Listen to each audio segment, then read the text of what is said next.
Last year on Underdog Fantasy Football, I drafted over 100 fantasy football teams and was able to 2.4 times my initial investment by using some smart drafting. Now, this season, I set out to find a strategy that would statistically be an outlier strategy, which means I will be increasing or at least I'm trying to increase my points over the course of the fantasy football regular season, weeks 1 through 14, by 5% or more. And to do this, the first thing I needed to do was put all of my historical drafts into one single spreadsheet so I could figure out exactly how my strategies were working so far. So what I determined by doing this is I put down a spreadsheet and I counted down exactly what strategy was used to build each team and each position on each team. And I learned that each one of my teams on average scored 1,554.02 points per season, which means if we are looking for a 5% increase, the number that we are looking for on average is going to be 1,632. And I tinkered around with these filters and I actually found a strategy that was able to reach this number. But before I get into it, only 14.5% of viewers are subscribed to the channel. So if you are not subscribed, please take a second and hit the subscribe button. It really helps me out a ton. And if you want more strategy videos just like this. But let's get back into exactly what this strategy is. So we know we are looking for 1632. The first thing that I did is I took a look at the way I was drafting my quarterbacks. When you are drafting quarterbacks on Underdog Fantasy Football, you want to make sure that you're drafting one of two builds. You either want to have a 2 quarterback build or a 3 quarterback build. A 2 quarterback build is an elite quarterback paired with a not so elite quarterback. A 3 quarterback build is 3 kind of middle of the road quarterbacks, kind of stacked or usually stacked with whatever wide receivers you drafted earlier in that draft. What I noticed is in my elite quarterback builds, I was able to boost my original score of 1554 up to a score of 1570.82. And I thought, since, if that elite quarterback strategy gives me a little bit of a boost in scoring, would elite tight ends do the exact same thing? Now, I draft my tight ends the same way as I draft my quarterbacks, where you do the 2 tight end build or the 3 tight end build. 2 tight end build has an elite tight end with a bad tight end, and then 3 tight end builds have 3 middle of the road tight ends.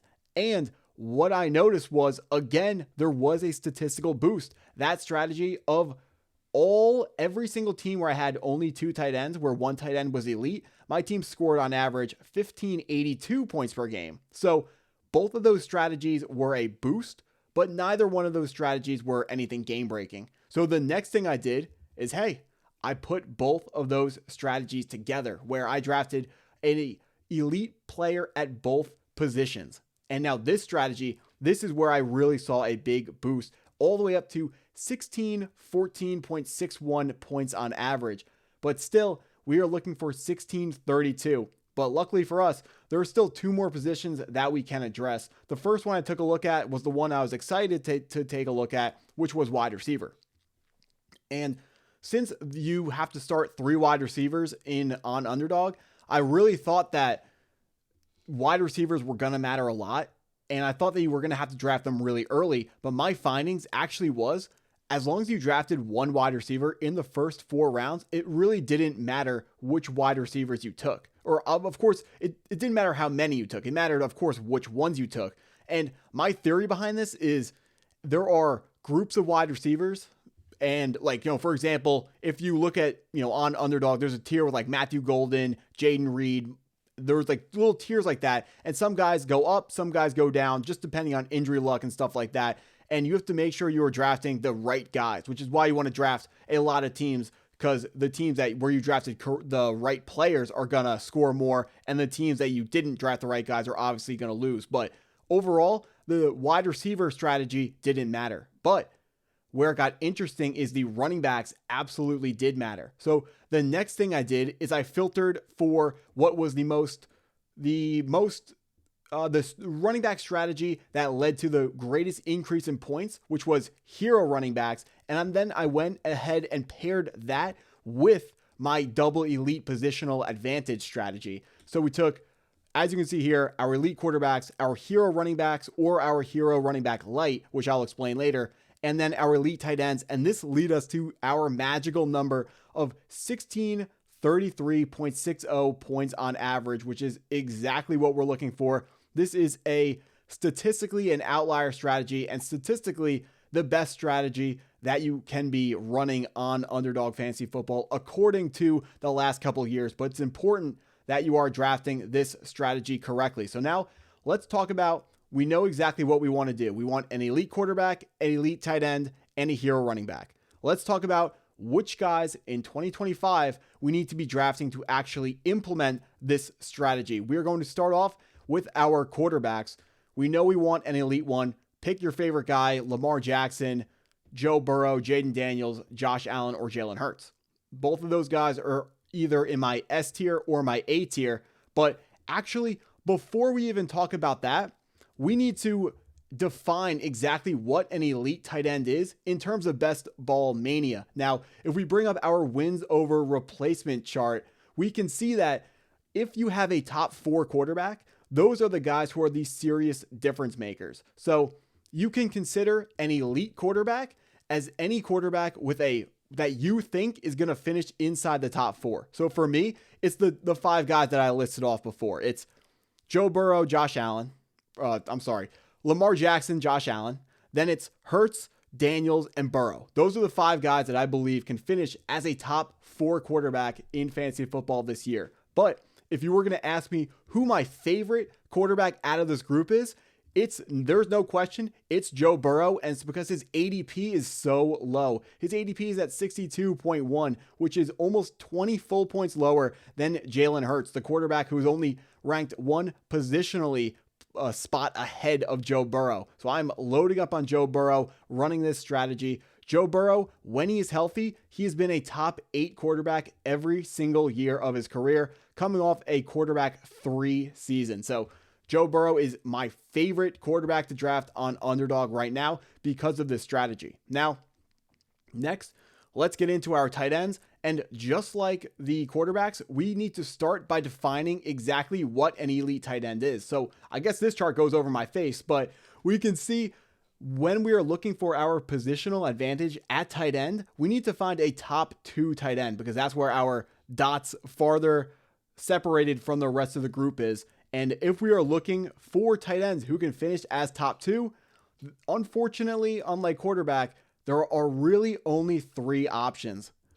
Everyone watching this video knows exactly who they are: Brock Bowers, George Kittle, Trey McBride. And just like quarterbacks, I do have a favorite here, and it is because of an ADP differential that really should not be happening.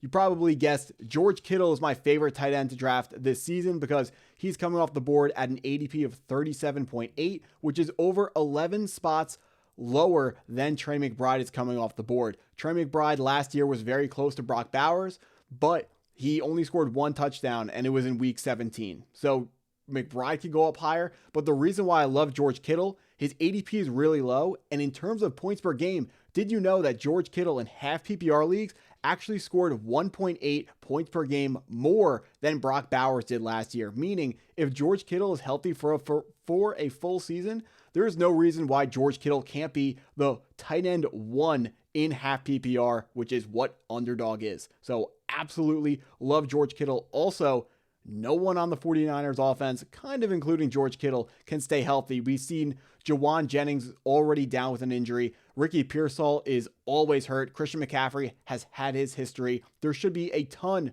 of targets to go around for George Kittle in what is an elite scoring offense every single season. Shanahan's a genius, and the quarterback, Brock Purdy, is a pretty good quarterback. Now, finishing off with which running backs we need, we talked about how we need a hero running back, which is, of course, just take your favorite guy from the first 2 rounds, play around with it. Don't load up on any one running back. Any of those guys could finish as the running back 1, 2, 3, or 4. But what I want to talk about is Hero RB Light, which is, Hero RBL, what you saw on those spreadsheets.